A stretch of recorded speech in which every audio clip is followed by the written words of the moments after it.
Okay, shall we go? All right. Welcome, friends. Welcome to this panel on export of Indian film services to the world and servicing the entertainment world at large. And today we're going to be talking not just about film services, but also animation, VFX, and gaming as well. So we have a pretty amazing panel for you today.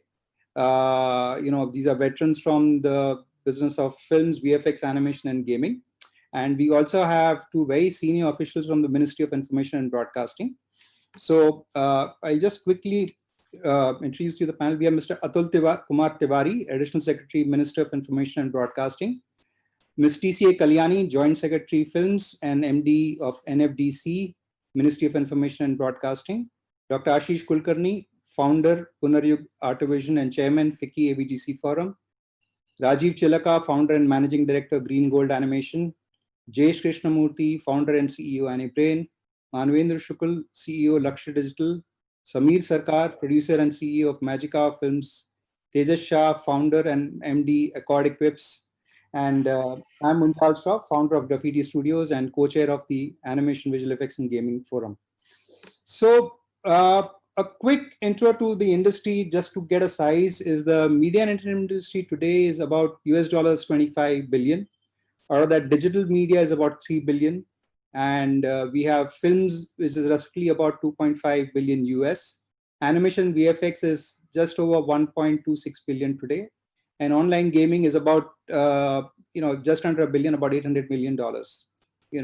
So, the entire sector today is a high priority sector for the, not just obviously within India, and obviously even the ministry is now pushing this very hard.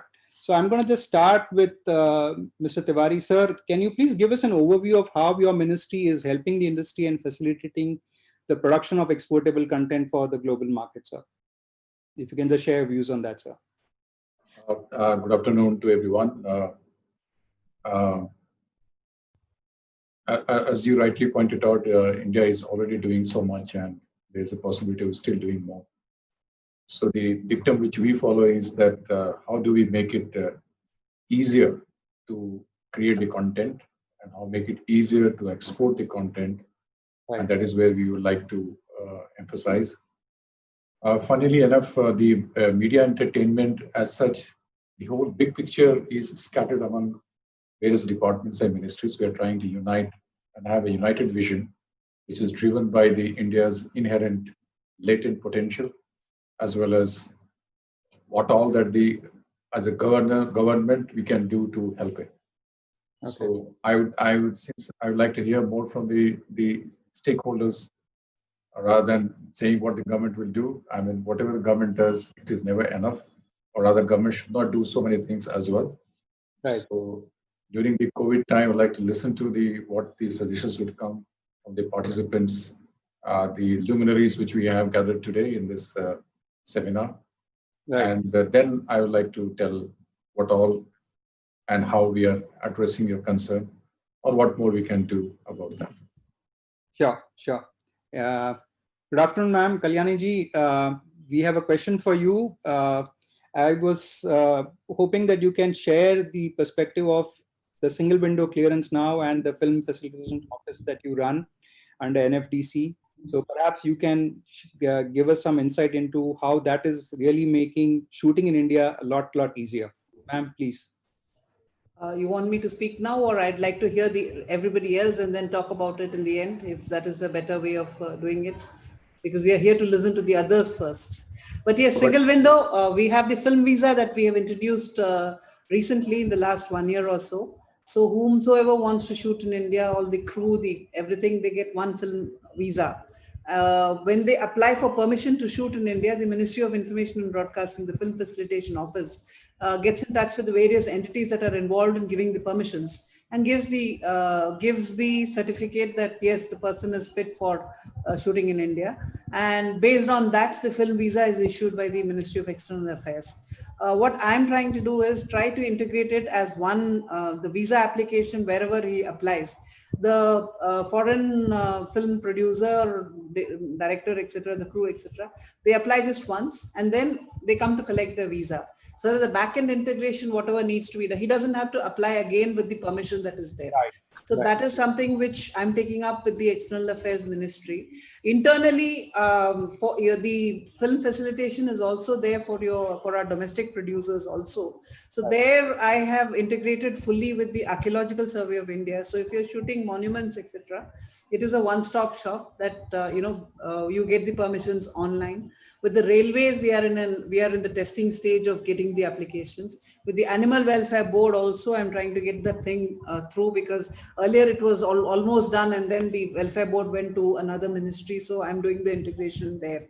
So ultimately, my objective would be to make it as a one-stop shop, that whatever permissions that you need, you come to us and we'll give you the permissions or deny it. So that is the way that I would like to operate. Okay, that's fantastic. I think this single window clearance system will definitely ease things, and I think one man who can probably tell us more, because he faces this every day in his sphere of work, is Samir.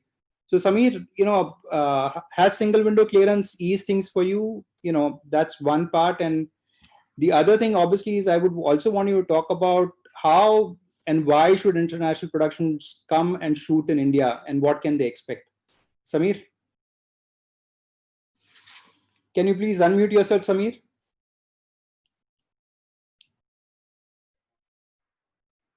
Thank you for bringing me on this panel.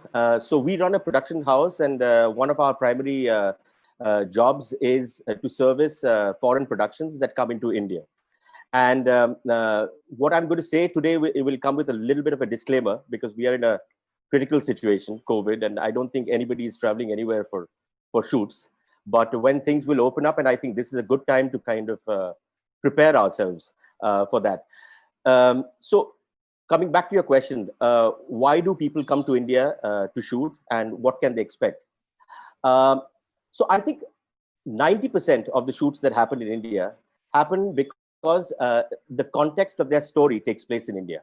For example, I was involved on a film called The Life of Pi, Ang Lee's Life of Pi, and they came to Pondicherry. I'm sitting in Pondicherry right now. It's my hometown, and basically they came to Pondicherry because the context of the story took place here. Then they went to Taiwan to shoot the rest of the film, which was shot in a hangar in a studio, and basically they shot in a space that could have been anywhere. Why couldn't we lure them to shoot here in India? King Kong was shot in Vietnam.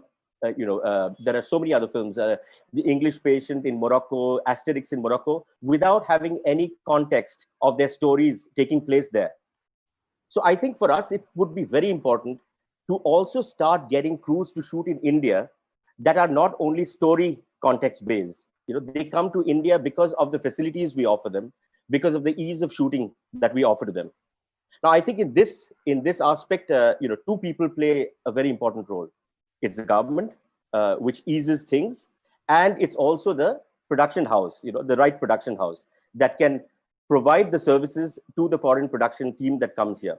So I think with the single window, clearance and the film facilitation office, a lot of things I think have been eased out in terms of ease of foreign units to come into the country and getting permissions. Right. I hear that many of the states are going to be offering tax rebates. I think tax rebates are a big plus to bringing foreign units into the country. Now, when it comes to the production house, certainly we have to be transparent, and I think I would take the example of BPOs. BPOs have had such a huge success in India, and in the same way, I think we should use something of that model to make sure that we can get units to come and shoot in India, not only because of the context of the story, but also because India is the place to, India is a treasure trove of locations. Right. So I think that's what I have to say. Right. So I think what you're saying, obviously India is one of the reasons people come and shoot in India is because of the sheer scenic locations and different kind of locations that we offer. But I think the other big opportunity is that places where they need large chroma screens, very large shooting floors. So I think that today is missing, right? I mean, or at least we don't have sufficient number of them, and the size is again a challenge. Absolutely, because I feel in terms of crews, in terms of in terms of equipment, we are almost up there with the rest of the world. I think there is a certain system that we need to also learn to work with international productions. They have a payroll system, they have a certain kind of budgeting system that we need to kind of. But I think these OTT platforms now that have come, and a lot of production houses are working with them, I think that has kind of given us a more in-depth knowledge into these areas. Right. Coming to shooting floors, yes, absolutely. I think that's a very kind of important aspect. Like I gave the example of The Life of Pi. They went to Taiwan to shoot the entire in-studio stuff, which they could have easily done in India. Right. Correct. Okay. So I think, yeah, you mentioned about equipment, and I want to bring Tejas in. Tejas, you've been in the equipment rental business for a very long time, and obviously, when any foreign crew comes and shoots in India, one big question that is always on their mind is: we carry all our crew, all our equipment, or can we get in India? That's one big consideration, because hauling equipment back and forth, breakage, damage, all those questions are there. So I think the larger question is, today, if I'm a producer who's basically sitting in LA and say, I've got to go down to India to shoot, what can I actually expect? What kind of gear I can get? Is it standardized equipment? Can I get it? How do they manage all of that? So maybe you can help us on that and share what's been your experience. I think I'll take over from where Samir mentioned that we're up there with equipment almost the same as the globe, because I think a lot of launches now happen simultaneously in India as they happen in the Western world. Correct. One. In fact, what we find often is when we deal with international crews, they are pleasantly surprised. What we have out here is completely beyond their expectation. I think there may be two reasons I feel for that. One is sometimes I find the technicians out their own equipment. Out here, there are dedicated rental houses. So we keep on upgrading. And because the rate of change of technology is so high, we are able to afford the upgrades. So that is what we found often with clients is, and so when they send a requirement, I think the important thing, probably also as Samir mentioned, is transparency. Other thing is, supposing let's say I don't have X, what is the replacement to X I'm going to give him? If the client knows or the producer knows beforehand, okay, this is what I'm going to get, he's more or less prepared. Okay, yes or no. If he's yes, then he knows he's sorted. But I think we are up there. I think we got great equipment. I think people come here, and I think more and more what I'm seeing is not only equipment, but when they come here, initially they only ask for equipment. Now they also ask for crew.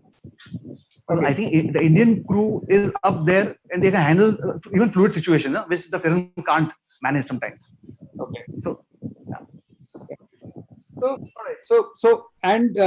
So currently, have you worked on any international shoots where you provided equipment? I mean, so we growing up, is more people coming to shoot in India and then hiring equipment from you? What I'm finding, let's break it into two parts. One is the film crews, and then the other shoots. The other shoots are documentary, short films, interviews, fights, corporate TVs, and so on. Okay, so the film crew is a challenge which probably, like as Samir said, there's so many things to be handled, the payrolls and all. In a documentary, the small crew which comes, and they wanted to be as small as possible. So I think we are sorted. I think the amount of work that is happening where they're outsourcing, the guy sends a brief, ye shoot karo, ye frame do, and send it back. That is all sorted. Now coming to the second point of equipment rentals, also I think probably they are more or less happy, because I think earlier they should be worried that equipment custom at that you should delay their work. I think that has been taken care of by the government. But yet they prefer, if I'm getting the same equipment in India. So we worked with BBC recently. We worked with, there's so many guys from UK and US who have been coming here. A lot of guys from Germany who come here now hire equipment from India only. They don't even look at getting equipment from there. Right. Okay. Thanks, Tejas. Jesh, you've been in the film VFX business for a very long time, and obviously your company has grown phenomenally. Can you share, what an international producer can expect if they want to hire an Indian VFX company? Jesh, please unmute yourself. The question is not that what can they expect. The thing is that they expect everything. They want everything. It's not we're long beyond the point now where they will say that, hey, you know what, we'll make do with this, or this is an Indian facility, or whatever. I think that the expectations are actually still right up there. So it's really up to us to step up to the game and say, hey, how can we play well at the international level? And it's really learning how to play that game, because there is no producer who's coming to India and engaging us or the other companies out there and saying, hey, you know what, I will accept something a little less than what I could get. That just never happens, and it shouldn't happen. I don't believe in that. I think when I set up the company 15 years ago, the goal was to give the same quality that was available in a facility in Canada, or a facility in London, or a facility wherever. And I think that over the years, you've seen the phenomenal growth in VFX over the last decade and a half. And it's amazing actually that the talent is getting up there, which is what the producers want. The producers want great talent. They don't care about the hardware, they don't care about the software, they don't care about nothing. They say, okay, who is the talent? And I think that for me, that's always been the real driver. That is the only driver, because we can all have computers, but not many people can create the same level of quality. So I think my focus, even when I set up the institute almost 9 years ago, has been producing talent. It's how do we create talent, because talent is what producers come for at the end of the day. If there is talent that can run a green screen, if there's a talent that can do some of the international projects that Samir and Tejas were discussing, I think it all boils down to that, because as far as hardware is concerned, as far as technology is concerned, it is pretty democratic today. So it really boils down to the people at the end of the day. And I think if I was a Western producer wanting to come to India, I'd say, who's doing this? I want to meet the people who are doing this. I want to get to know them. I want to understand how they think. I want to understand what experience do I give them, and what experience do I take from them? Because it's a symbiotic relationship that eventually occurs between the client and the studio. So I've always believed in giving great talent out of India, and that's been my passion the whole time. Yeah, no, I absolutely agree with you that talent is one big question. And I think I can share something there that, the ministry is working towards setting up the National Center of Excellence, and maybe Atulji can talk a little about that, perhaps once we finish our first round.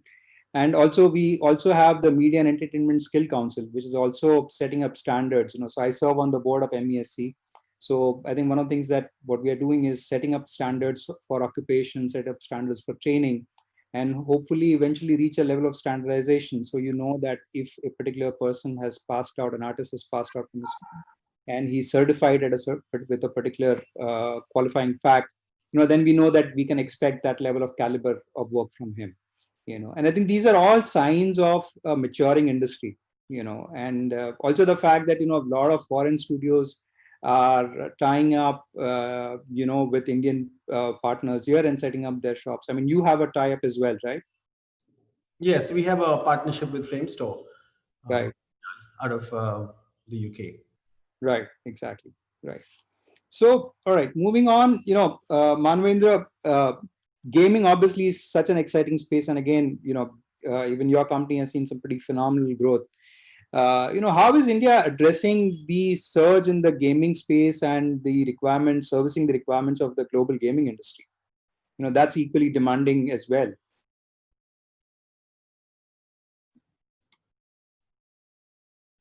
Manvendra, can you please unmute yourself? Sorry. So I think the gaming is a little bit more complex than some other segments, simply because gaming involves design, art, animation, as well as technology. So it's a combination of all these things.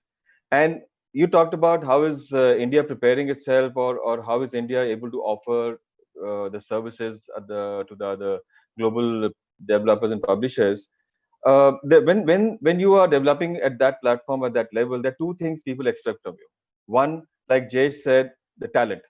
You need to have the talent which has a quality, which has the understanding and mindset of developing it and creating at that level. That's number one. And the second, which is equally important, is the experience of delivering and developing at that level of quality which is expected from you at a global level. And experience obviously is something which doesn't really necessarily come overnight. We have a lot of talent, definitely yes, and the talent pool is increasing by the day, which means that the services that we can offer are more and more on every year that we go by. The experience part also we have demonstrated, like relatively, if you compare the other animation, VFX, and film industry, gaming is a very relatively new industry. Just I would say not more than 12 to 15 years old. And within this time span, if you look at the top 50 games of 2019 globally, I'm sure the Indian inputs in those games would be, and a majority of them would have the inputs. A large number of them would actually have the art and animation, everything, all the things done within India, which demonstrates that over the past 12 years, 15 years, we have actually graduated to a level where we deliver the best out there.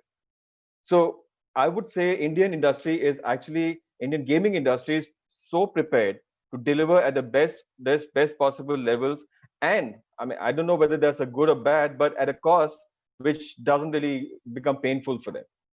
Right. So what is it that India is preparing for? It prepares for the best quality you need. No compromise on that, because that's a given. Nobody will expect that, okay, if I'm going to pay you less, then I will expect less quality. Right. The best quality at a price which will not be painful for you. And one of the critical things, the management. Because one of the key things when when you're becoming a partner, you have to become a partner rather than just a service provider or a vendor. And to become a partner, you have to establish certain levels of management, certain levels of communication. And because of the legacy that we have as a service country, where we have been service partners, good partners, not just in gaming or animation or any media, but across all the different industries. So that mindset is there. We know what is the significance of being a good partner. So along with that, you get in the best possible quality which people need. You get in the experience of developing at that level, and you obviously get talent for the growth purposes. So all the right components exist in India to really offer services to the global industries. And if you look at the past 5-6 years, more and more people are coming to India rather than going anywhere else, because they find all these components in one place. So I would say that in spite of being such a young industry in terms of providing services to the global industry, India is really poised for the next really big jump in gaming. And gaming, as you know, is I think the largest segment of the entertainment industry. Globally, is about 155 or 60 billion-dollar industry. That's huge. But India is just, like you said, less than just almost a billion. And there's so much scope. There's so much that needs to be done. And we have the potential and possibility and talent to take all that which can come in. And people are realizing it globally, that I have a one-stop destination where I will get everything. You'll get talent, you'll get skill, you'll get experience, you'll get the mindset of managing large projects. What else do you need? We are just all set to just take on the global requirements. Right. No, I think absolutely. I think the takeaway here is obviously that today there is no excuse that just because you're an Indian studio or a production house or a VFX studio, people will excuse you for that. I think the level playing field today, Absolutely. Even nobody compromises on quality. Absolutely, and then there shouldn't be. I don't think so, because as a customer, eventually, when you are buying a product, you want to expect the best for the price that you're paying. Right. You don't care when it's done. You want a certain level of quality, and that's what you want. And that's the reason. That's what tells you that the industry is ready for servicing and partnering, because you can consistently deliver that quality. Correct. So moving on, Rajiv, Chhota Bheem has been a massive hit, and now Mighty Little Bheem has done really well on Netflix. Can you share with us, how the animation landscape has evolved, from IP now to services, and now servicing, animation production for the international market? Yeah, sure, Munjal. Thanks for having me. So I think the animation industry in India has been kind of taking off since the year 2000. So it's about 20 years old, but a lot of action has happened in the last decade or so. So when the companies started out, majorly they were looking at services towards the West. Initially, that was the kind of model, and people were looking for co-productions and stuff. Till the time, then slowly the domestic market started to boom, since with original content from about 2007-8 kind of time frame, and slowly it took off. And if you can look at like number of IPs created before 2010, they were about 4 or 5, but in the last 10, about 30 or 40 IPs for domestic market itself were created. Same time, with when there is a domestic market and there is a huge content being produced and so many networks creating content for India, the talent pool has massively increased in the animation space, and the kind of qualities that was coming out of India just started every year going higher and higher, to that extent that today easily we can produce Hollywood quality film. And I think it's just a matter of time that India will be able to do that. And I think it's the right partnerships and right distribution partnerships, and we will be able to do that. So as of now, a lot of besides domestic studios, there are also international studios who are having the captive centers in India. They are producing a lot of not only animation TV shows and for Netflix or for TV stations, even for films. A lot of work is happening in animation and VFX, and with these guys being directly working on the international productions, and so the overall the industry quality has gone up drastically in the last 3-4 years. And I mean, I think technology wise, I think the Indian animation fraternity is ready to take on anything that comes way, including finding new methods and new things. And I think we all know that now PlayStation 5 is being talked about, or Unreal is being talked about. With the new version that is coming, the realistic things are coming up.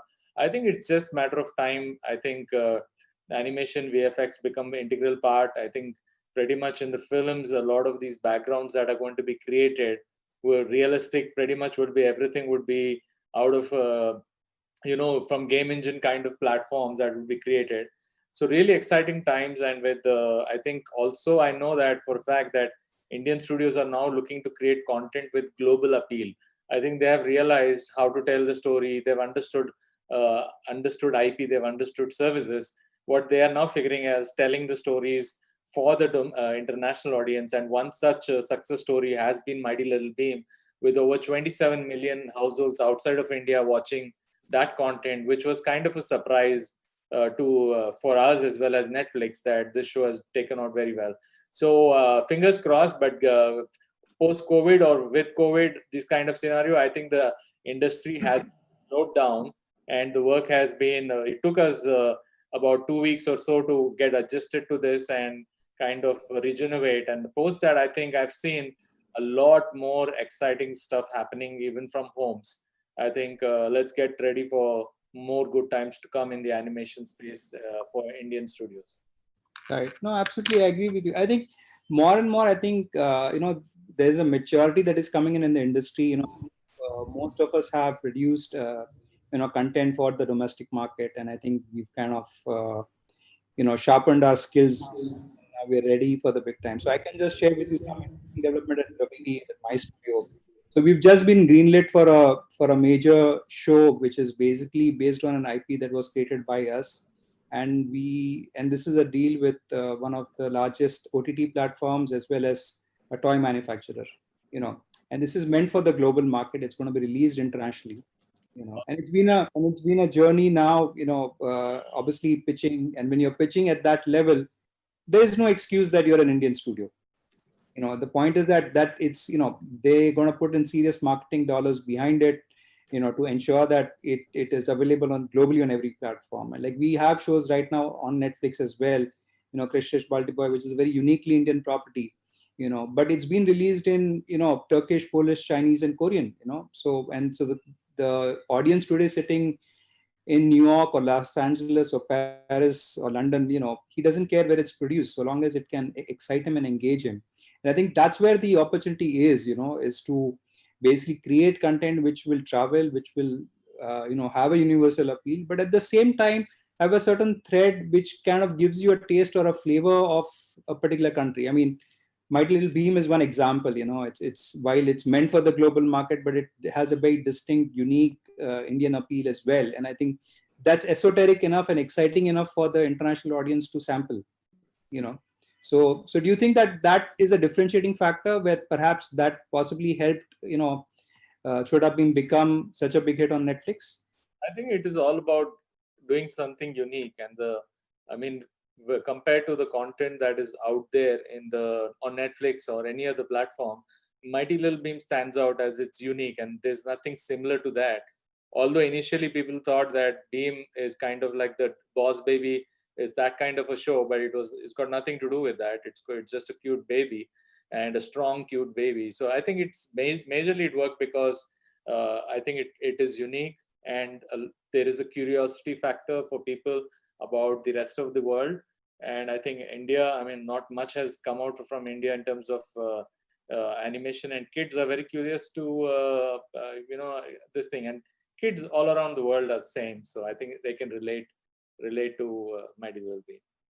Yeah, and I think more and more we're going to start seeing a lot of partnerships, with international players.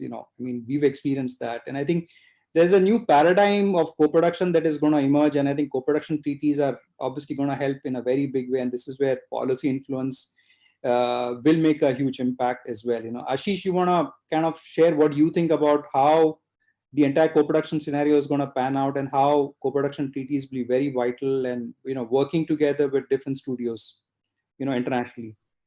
Yeah, in fact, although we keep talking about the co-production and the treaties, whether treaties or no treaties, for the last 20 years, I have done 7 co-productions myself without the treaty.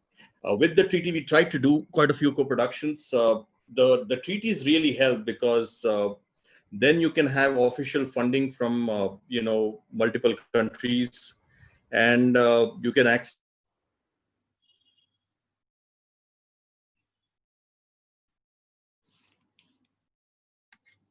I think we seem to have, Ashish has frozen on us.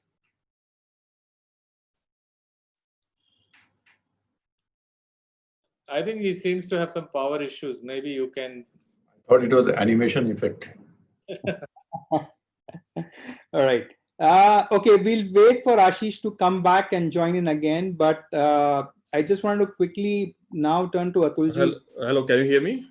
Ashish. Okay, right. You're back. Sorry. Yeah. So I was saying on the treaties, it's very critical that we get the official treaty running for the co-productions, because you can access a large amount of funding, because most of the projects that are initiated in, say, France or Italy or in UK or in Canada, because whenever you're not a part of the treaty, you're completely left out, because people don't want to partner with countries who are not a part of the treaty. So there would be at least about 40-45% of the shows where India was not considered. But with the signing of the treaties, it kind of gets into the consideration. Outside the treaty, you can always sign a co-production. But today, I would say that we have kind of gone into a new space. We have a large amount of productions happening between the Asian nations itself. We have South Korea very active. We have a large number of Indian studios traveling to South Korea, and South Koreans coming constantly to India. We have a lot of Japanese productions happening, and we have a large number of productions that are now looked into, which are actually originated or which are being produced along with the studios in Taiwan, in parts of other countries like Malaysia, some parts of Sri Lanka. We recently have initiated one production with Bhutan. And I think some of these new markets, including some of the Caribbean and Latin American countries like Brazil, Argentina, and Trinidad and Tobago, who has a very progressive policy on animation, we can get into a new paradigm of co-productions, because any market that you can open up for co-production, your production cost gets taken care of almost to 40-50%, and those kind of productions becomes much bigger for us and much better for us. The challenge that Indian studios might continue to face is how do you really, sell that content within the Indian context? Because most of the productions that are happening for India, those productions are bought with all the rights. So we need to really see that balance happening so that we can look at partially selling in India, partially selling in multiple countries. And if all producers can actually access the co-productions and they're able to retain certain rights with them, it's going to be a very welcome sign, because in services business, you don't retain rights with you. And if you're selling the content completely to the broadcaster or the OTT, you're still not keeping the rights. So what happens is that the carrot for all the original content producers is basically looking at the right, co-productions happening. The mechanism is getting worked out, very actively, and I'm sure that once that mechanism, like we have in NFDC, the single window clearance and the facilitation, even for co-production facilitation, once the mechanism is on, we can actually position ourselves very strongly. I'm also looking at a very strong, a possibility that, the clusters that are there in India, which is like Hyderabad, Bangalore, Pune, Mumbai, Kolkata, Chennai, and Trivandrum, and even the NCR region. I see a possibility in the near future that there would be co-productions within the clusters, and many foreign like foreign studios can create content using co-production within the clusters within India. So India as a destination for co-productions, I see a very, very, promising, culture getting set, because each state in India has separate policy now. And we are working with some of the states who don't have a policy to make a policy. And I think there are certain states also willing to put a fund of funds to really look at co-production facilitation. So I think that's a very welcome sign. In fact, that's how India can now position itself, that they also have their fund. And if we collaborate, we will take care of these things and you'll take care of that things. Having said that, earlier, all the co-productions were looking at only the production labor work happening in India. But over the period of last 5 years, 6 years, I have seen the experience of creating original content out of India. India can actually do services work, or even come into the co-production value chain much earlier. The part of visualization and pre-production and the part of post-production was always left out completely for Indians. Now there is a possibility that we can actually play a much bigger role, right from initiation of idea to pre-production services to even the music and the rest of the services. Because most of our panels, we don't talk about music, but India has one of the largest and one of the strongest ecosystem for music, because we have very strong music background, the composition background, as well as the studio culture for the sound. And I think if we pay a little more attention on how do we provide services for the background score and the music itself, we can actually be a big winner. And keeping some of these rights in the co-production for production up to including the complete part of the finishing DI as well as music and mixing with India, I think India can go a long way, because the cost at which India still produces many of these things are really, goes in India's favor, because the cost arbitrage that people thought was lost in 2009 to 2011 has come back to India after a gap of about 7-8 years. And today, having that experience that Manvendra was talking about, Indian studios and the cost arbitrage together and their experience can still win major projects out of the world to actually do. How do we get into co-production out of service? That combination is very interesting for Indian studios, and the maturity that the studios have in last 2 decades purely shows that they don't want to only stick to services. Of course, services is welcome, but at some point in time, some bit of co-production and some bit of ownership into the IP would encourage any studio to really see, that their backends are well taken care of, because it's a long gestation, revenue stream. It's a long gestation kind of process for retaining their talent with them. And I'm very happy to see that the people within the animation, people within the gaming, and people within visual effects are working in coordination throughout India in various clusters. And that's something which is going to add to the complete offering as a hub from India. And India is now at a launching pad where we can very strongly implement co-production treaties, as well as co-productions without the treaties also. At the same time, there can be a state play and there can be a national play from India. And I think that's something which is very important, because many shows which are very big in size, or the number of episodes are very, very many, we need a cluster of studios to come together to deliver them. And earlier that was not very easily possible, as studios were building their capacities. But today that is possible in India. And I remember when I brought in Barnyard to India, at one point in time, there were 140 shows to be done. I personally took them to about 7 studios, and 5 of them signed up. And 5 studios worked together in India to deliver Barnyard to Nickelodeon in US. And I think that's the kind of thing I'm looking at in terms of collaborative model. So moving forward, I think we need to really concentrate on co-production and opening up of new partner countries that Indian studios have now started traveling and connecting with them and producing their shows with. Right. So thanks, Ashish, for that. I think obviously one factor that you made is very critical, that we will start possibly seeing a consortium of Indian studios coming together and pitching for work. Jayesh, I think we already see this in the VFX space, right, where you have more than one company pitching in for the VFX work.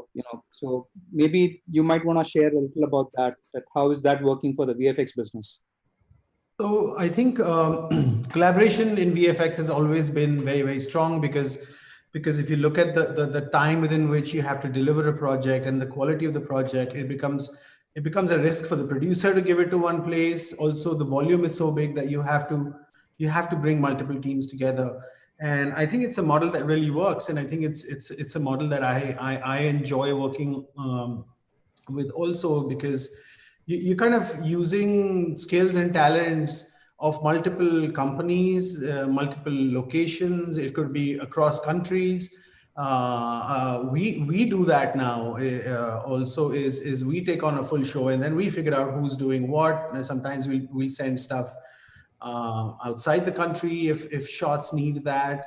So I think the thing about VFX is that because companies initially focused or they got good at, let's say somebody really got good at doing water effects, and so all the water shots would go there, or it was easier to bifurcate that. But I think as Ashish pointed out, I mean, there's no reason why that shouldn't work across the board on whether it's gaming, it's happening in gaming,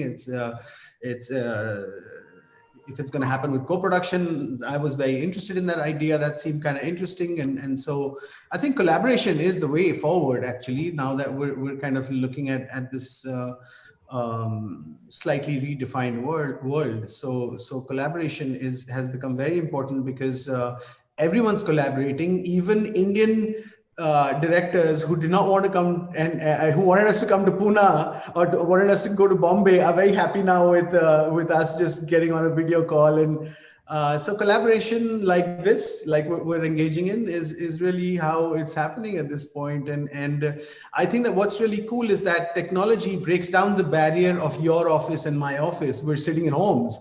And that's a very interesting thing that I've noticed, is that while we're sitting in our homes, it seems a lot easier to collaborate.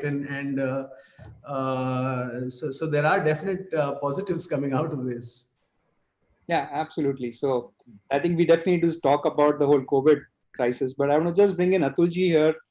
Atulji, one of the things that's obviously when you talk about co-productions is the role of co-productions treaties. That's one, that's an enabling mechanism, but also tax treaties, I think, and tax rebates rather. I think that's been a big factor for a lot of the countries which has really worked. I mean, France and Canada in particular have really used it well. And the other critical factor is funds. And I think there's already a talk of funds. So can you perhaps share some insights on what the ministry is planning on both these things? Yeah, with the permission of our Joint Secretary Kalyani, we are working on the champion sector scheme, whereby we have just got clearance for the giving for the incentives for the foreigners shooting films in India.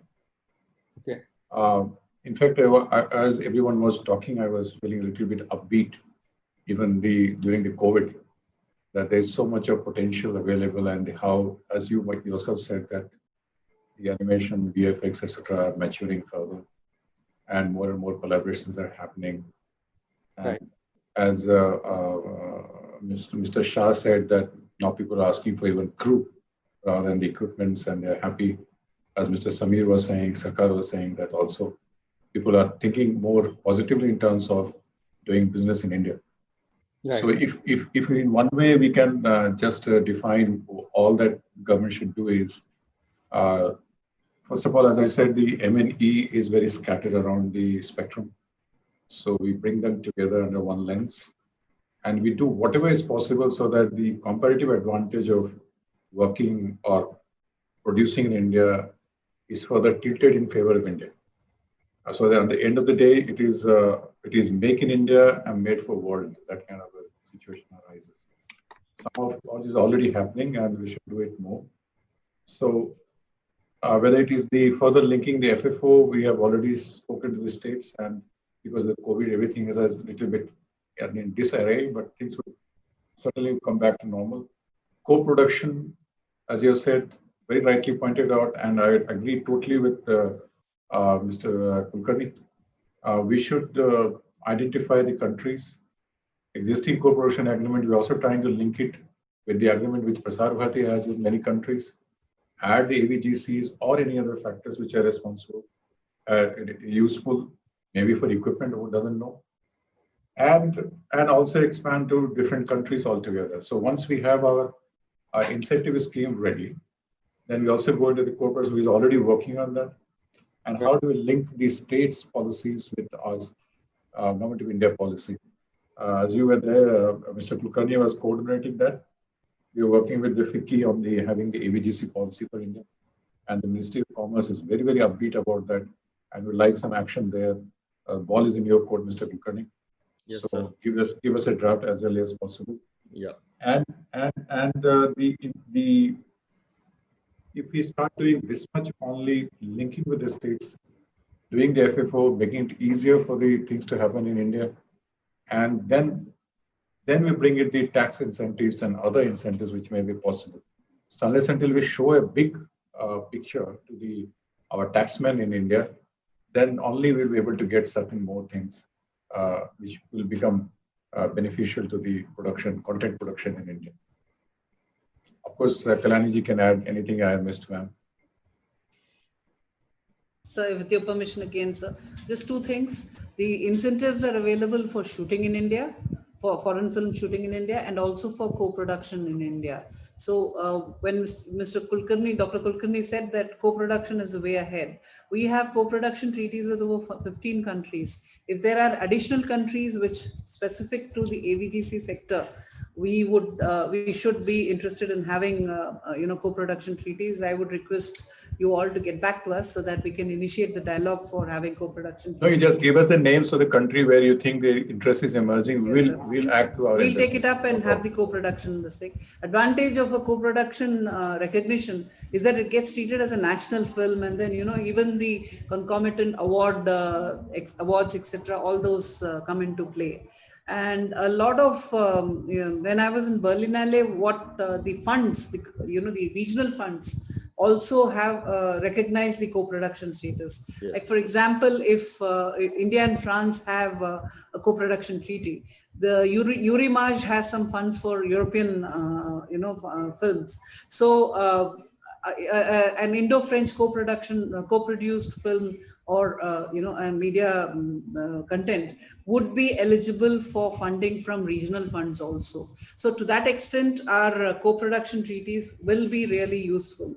So tell us with which are the countries that we need to have co-production treaties, and we can take it forward. And tomorrow there is a session on co-production and taking it forward also as part of the pavilion celebrations. So we can address those there also. Sure. So thank you, ma'am.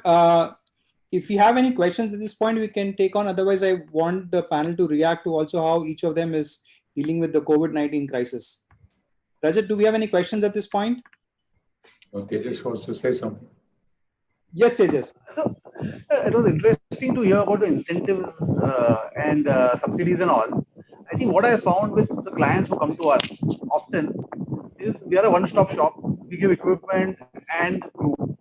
The biggest worry that they had, okay, I am saying had because 2019 has been far better than the earlier years in terms of permissions.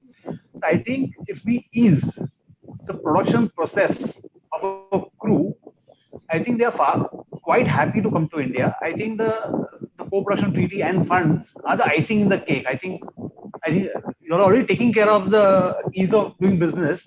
I think the film industry, since it's already a champion industry, I'm sure that is being looked into seriously. No, Mr. Shah, we can always engage with you offline since you are dealing with a lot of the crews and film units. If you have any specific suggestions which you would like us to work with the MEA or the MHA, we'll certainly take it up. Definitely. I think I'll share with you my experiences. I mean, we've dealt with BBC, we've dealt with Netflix and all internationally. And what they come back with, I'll share with you. What is the feedback we got from them? Thank you. So I think, one of the things, obviously, the whole COVID-19 crisis has, it's a crisis as well as I think there's a massive opportunity, as well. So Samir, I think given the fact that right now people are very averse to travel, do you see a scenario where people would be engaging companies like yours to actually shoot footage or shoot certain location scenarios and send it back to them without them actually physically traveling? I was interestingly, I was in a strange situation. This happened right at the cusp, and I was going to be shooting a commercial for PUBG, the gaming company PUBG in Delhi. Right. And they were not sure if they would get a visa to come into India, and but they had they were shooting all around the world, and they had a delivery schedule. So at that point, we discussed an idea of them not coming at all, and we taking care of the entire production. They sending us the idea and the reference points and references, and we shooting the entire commercial for them, and providing it to them. Right. I think India has good enough talent to do something like that. Of course, on a Hollywood film, things change. But if it is little sequences, and you find the right director and the right right production company to work with, I think in a COVID situation, that is very much possible. Of course, the Taiwanese team finally came and they shot in India. And I always insist that they don't get equipment in. I always insist that they take equipment from India, because if anything goes wrong, we have such a good good. The thing is that they are always surprised by the number of people that come on the set. And every country has their own ways of working. But as long as their costs go right, and as long as the efficiency is there, I don't think they really care how many people are on the set at the end of it. Yeah. Their fright is when they don't know. Yeah. So, yeah. So they're... Okay. Manvendra, how is your company dealing with the whole COVID situation now? See, the COVID actually has changed the mindsets of how we work. Right. And given the how the gaming industry works, you're working with technology, you're working with very large files and all that. And what was thought impossible, maybe just before COVID, which is like people working from home and being equally effective and efficient, that mindset has changed completely. Correct. So in fact, the way our company and many other companies in India have reacted, and given the same level of efficiency and effectiveness in spite of COVID, actually shown India in a very good light. Because a lot of places, Japan is a very big market for us, and we actually got mails from clients that we were expecting delays of a few weeks, but there's been hardly any delay beyond a couple of days. We've not experienced that with our other partners. So which just goes to show that the mindsets with which we started working after COVID, that yes, we can do it, it can be done, And the fact that we already have established security norms, security policies, and the IT infrastructure is as good as it can get, that combined created a situation where COVID didn't really impact the gaming industry at all. And that tells me that there are ways in which we can be more effective, more efficient, and we can use this as a learning of how to be more effective, rather than just taking it as something which is something not good that's happened. I mean, I don't really, I see more positives coming. I mean, unfortunately, I mean, I wouldn't say that. It's just that it has taught us a lot of things which we thought earlier would not really be possible. So I think COVID, in spite of COVID, things in the gaming industry have not really been impacted much. Right. Jesh, how is your company reacting to this whole thing? Well, I think for me the interesting point, and I think if you look at VFX, India's kind of claimed its place on the global stage. The kind of content, VFX content that India has been producing over the last few years is at par. And I think what COVID does for us, and I'm really happy to hear from Manvendra what he's been sharing, and Rajiv and Ashish. I think India is at an inflection point as far as this entire industry is concerned.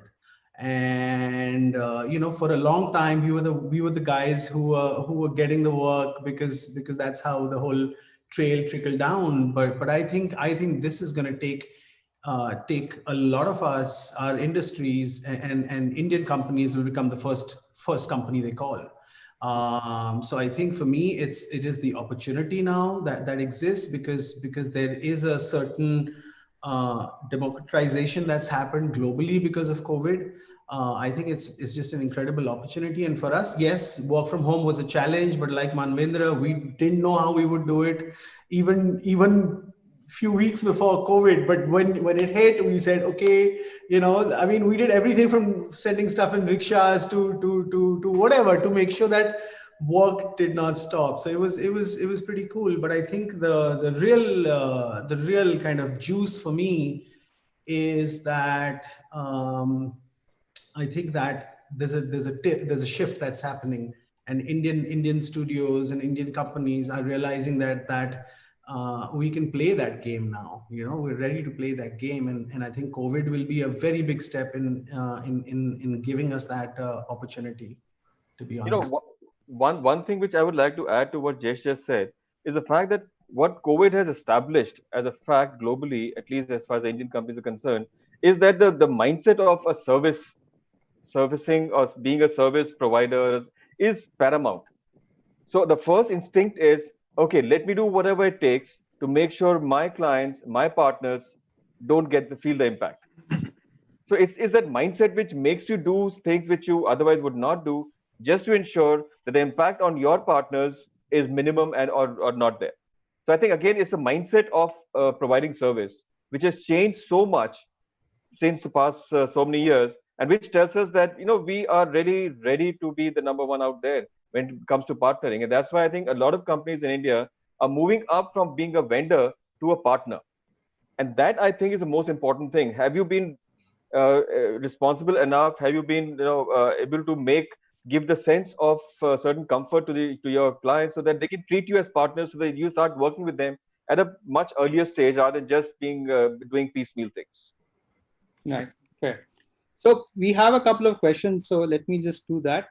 So the first question is, when realistically can we expect the 30% tax credit announced a few days ago to be introduced? As far as attracting shoots which didn't have an India-specific story narrative, this is the factor which decides where the shoot goes. Sir, ma'am, would you like to have a crack at this? This is a policy question. And would you like to say? So may I? See, with regard to an India-centric production, the shoot is not expected to be India-centric, but it has to. We do script evaluation and see that the country is not portrayed in a poor light, or it will not lead to tensions. I mean, the usual restrictions that are there. Aside from that, it depends on how much of an Indian crew or Indian, how much of your production expenditure is Indian in that. That is your qualified production expenditure is what will matter for the incentives to kick in. So it doesn't have to be a story set in India for you to be eligible for the shoot, but we do a script evaluation and which is done for that. And then the second part of the question, ma'am, was that when can we expect the 30 tax credit to be announced? Well, the government has to announce it. We will announce it. Mr. Tiwari has said that the approval has come in principle, but let the shootings also start. Let the international travel start. I'm not too sure the international travel is happening right now, right? Right. So once that happens, we should be in a position to roll it out. So you would give it, no, Kalyani? Sir? I think, ma'am, the other question is this tax credit just for shoots, or is it also for work being done here? It is for filming in India and for co-production in India right now. Okay. All right. So, okay. I think that we have one more question is, which countries are... Filming in India includes all aspects of filming, including production, pre-production, post-production, the works. Right. So this would, I think that what I was trying to ask is that, would this include VFX and animation if people are providing... Yes. Yes. All right. Splendid. So I think that's good. Okay. So the other question here is, which countries are India's key competitors for film production, animation, gaming? How can we improve the quality of our offerings? Rajiv, you want to have a crack at this? I think there was a time when we had to really compete out there. But in terms of, I think, in terms of animation, I think we are best placed in this scenario where there is a value for money for everybody that is coming to India in terms of quality versus the cost that they're paying for. I think we are one of the best right now. I think the other countries should worry about their qualities and stuff. And the most important thing is we are very agile and very quick to learn new software or new methods. I've seen a lot of example tools being example in rendering. There was Mental Ray, then V-Ray, then Arnold, and now we are having different softwares coming in with Unity, Unreal being used in production. I think India has been very, very quick to react in this thing, and I know that a lot of these guys in this industry also have upgraded their skill set in the COVID times, the lockdown and all last couple of months. I know we have all upgraded ourselves and this thing. So I think we are very well placed. I don't see any particular country as a competition for India yet, but I think we have good opportunities to collaborate. I think sky's the limit in terms of content being created. Now we've seen that online education and new other things are coming up, that we have to get used to this reality that we probably have to create content. Right now, I've seen my kids, the schooling that is happening is pretty backward. I mean, the teachers themselves are figuring out how to use online this thing. And but I think the methods, now we realize suddenly that we need more content. So I think those things also have to be produced. So animation wise, I think we are very well poised. Right. So let me just add to that. Can I just intervene to what Mr. Rajiv was saying? Yesterday we had a session with film directors and producers, including Mr. Shekhar Kapoor, Kabir Khan, and all. So Mr. Shekhar Kapoor came out with the new normal, which could be that you have an interactive film, which is basically what a video game or a gaming this thing would be. So you have a film in which you have the characters, your audience participating as characters, and probably that is going to be the new normal. So this is an idea for all of you here. And second thing, when Rajiv was saying about the backwardness of the education, this entire India at Cannes thing was planned from home. I was in quarantine. 2 weeks back, I took a presentation from CII and FICCI. And last week, the entire thing, processing of it's government which is going to be hosting it. The whole thing was done from home online. So I don't think, I mean, even the government has accepted that everything has to be done online. Mr. Tiwari would vouch for it that everything was conducted. Even the inaugural happened online. We got the minister to do things, from sitting at home, because my quarantine got over only on 22nd. So therefore, it is an opportunity. Yes, COVID is not something that we joke about, but it has certainly opened up a lot of opportunities and avenues for the virtual world to people. Thank you.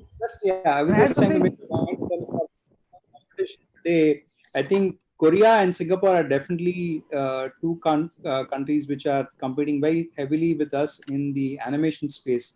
And I think both of them have the advantage of co-production treaties and operationalizing those treaties. Singapore in particular actually has moved fairly swiftly, and in terms of signing of co-production treaties, even Malaysia for that matter, I mean, all of Singapore and Malaysia both also put in a fairly huge co-production fund as well to fund projects which are locally being produced or being produced with international partners, So that's just something to look at,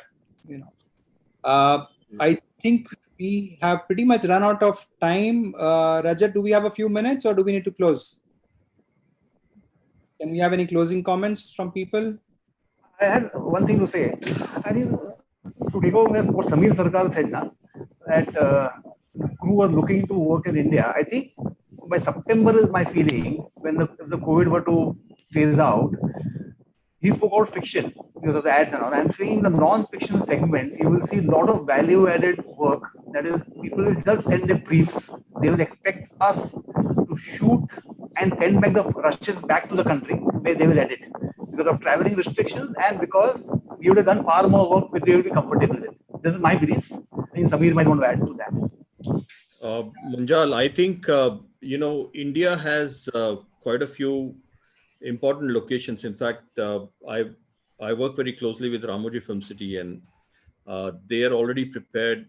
There are 3 shoots presently going on there, and they're quite well prepared with the new structure and the new normal for shooting.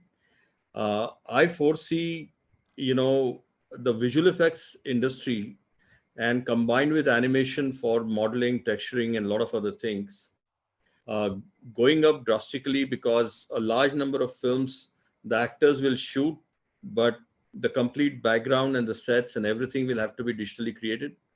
And that's going to be a very big opportunity for most of the animation and visual effects studios to really look at mapping themselves along with this live action feature films to deliver. And I think those opportunities would start showing up from October, November, December onwards.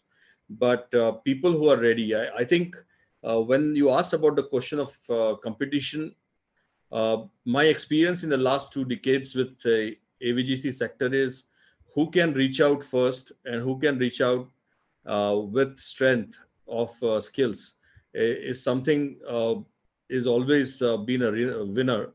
And I think when Rajiv said that, other countries have to worry about, we have to only worry about how swiftly we position Indian studios and how many more people we reach out to and how many more people we bring them and show them our skills in studios. Everything boils down to that, because the partnerships get developed only that you go and make, acquaintances in the markets. But when you actually go to their studios and when they come here, that's when the projects get signed. And that's how we have been, working with most of the foreign studios. So I think that relationship building is extremely important. Reaching out is extremely important. Whether you're reaching out online today because of the COVID, or you reach out when you actually have markets and you make sure that we have India Pavilion to go with force and make sure we reach out to the larger number of players. There are different OTT platforms for different places, North America, Latin America, even Africa. I think these are some of the markets that we have not explored. We initially only were attracted to Europe and North America, but today the opportunities in the Asian countries in the Far East is very, very high. Large number of Indian studios are also working with Middle East, for example, and many artists have moved to Middle East. from India. And I think these are the new areas that we need to continuously explore.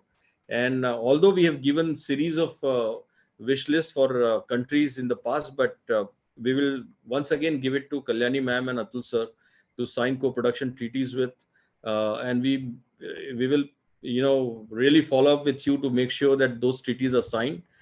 Countries like Trinidad, countries like Israel, and few other very major players are in Latin America for us, because Israel we have a co-production treaty. I know, but madam, what is happening is that most of the co-production treaties were only signed for films.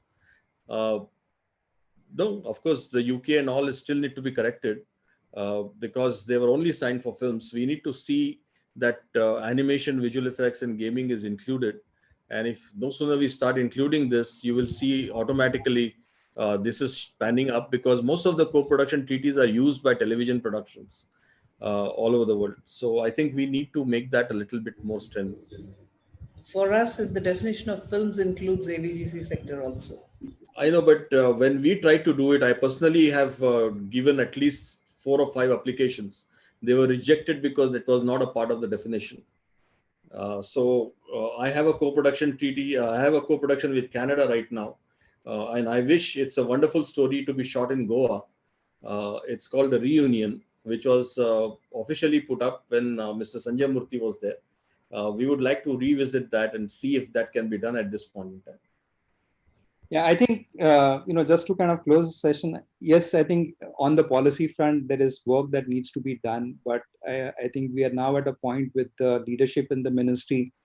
There is this sense that, that they want to do something. We're already seeing a lot of changes happening on the policy front.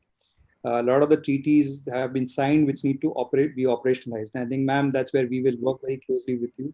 Very heartening that the national AVGC policy that is now being formulated, and we are targeting for November. So that's something that we will work very closely with you, between FICCI and the ministry, to ensure that that happens very quickly. And to close the session today, I think we've given you a fair taste of what India can offer, be it in terms of live action shooting, equipment, VFX, animation, and gaming. I think India is really ready for that challenge. We're ready to move on in terms of talent, in terms of policy, and in terms of ease of doing business. I think all these three today, India is very much ready. And I think it's a question of now, are the producers outside India ready to come and knock at our doors? So with that, I will close this session. Thank you so much. Thank you for being such an amazing panel. And I know there are still some questions, but they can be guided to FICCI, and and you can channelize it, and I'm sure we can all respond to those questions. But thank you so much once again. It's been a pleasure moderating this. Thank you. Thank you. Thank you very much. Thank you. Thank you.